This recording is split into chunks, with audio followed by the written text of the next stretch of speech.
ஒருநாள் எருசலேம் தேவாலயத்தின் முற்றத்தில் இயேசுவும் அவருடைய சீடர்களும் அமர்ந்திருந்தனர்.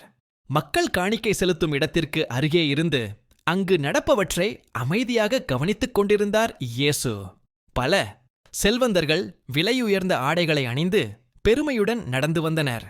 அவர்கள் தங்கள் பணப்பைகளிலிருந்து கை நிறைய தங்கக் காசுகளையும் வெள்ளிக்காசுகளையும் எடுத்து மற்றவர்கள் பார்க்க வேண்டும் என்பதற்காக பெரிய சத்தத்துடன் காணிக்கை பெட்டியில் போட்டார்கள். ஒவ்வொரு முறையும் காசுகள் விழும் சத்தம் அவர்களின் பெருமையை பறைசாற்றியது. இந்த ஆரவாரங்களுக்கு மத்தியில ஒரு வயதான ஏழை விதவை பெண் கூட்டத்தின் ஓரமாக நடந்து வந்தார். அவருடைய ஆடைகள் கிழிந்திருந்தன. முகத்தில் வறுமையின் வாட்டம் தெரிந்தது. அவர் தயக்கத்துடன் காணிக்கை பெட்டியை நெருங்கி யாரும் கவனிக்காத ஒரு தருணத்தில் தன் கையில் இருந்த இரண்டு சிறிய செப்புக் காசுகளை மட்டும் அமைதியாக போட்டார். அதுதான் அவரிடமிருந்த கடைசி பணம், அவருடைய அன்றைய வாழ்வாதாரம். உடனே இயேசு தன் சீடர்களை அழைத்து, உங்களுக்கு ஒரு உண்மையைச் சொல்கிறேன். காணிக்கை பெட்டியில் பணம் போட்ட எல்லாரையும் விட இந்த ஏழை விதவைதான் அதிகமாக போட்டிருக்கிறார் என்றார். சீடர்கள் ஆச்சரியத்துடன் அது எப்படி முடியும் என்று குழம்பினர். இயேசு விளக்கினார்.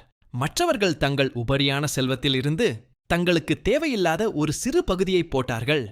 அது அவர்கள் வாழ்க்கையில் எந்த மாற்றத்தையும் ஏற்படுத்தாது.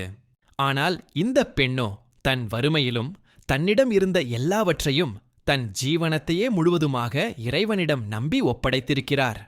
ஒருவேளை அந்த விதவையினிடத்தில் நீங்கள் இருந்திருந்தால் உங்கள் வாழ்வாதாரமான கடைசி 2 காசுகளை கொடுத்திருப்பீர்களா? உங்கள் மனதின் குரலை கமெண்டில் சொல்லுங்கள். கதையின் நீதி: இறைவன் நாம் கொடுக்கும் பணத்தின் அளவை பார்ப்பதில்லை, நாம் கொடுக்கும் இதயத்தின் அளவையே பார்க்கிறார். உண்மையான காணிக்கை என்பது நம்மிடம் இருப்பதில் ஒரு பகுதி அல்ல, நம்மையே முழுமையாக அர்ப்பணிப்பதாகும். இந்த கதை உங்களுக்கு பிடித்திருக்கும் என்று நம்புகிறேன்.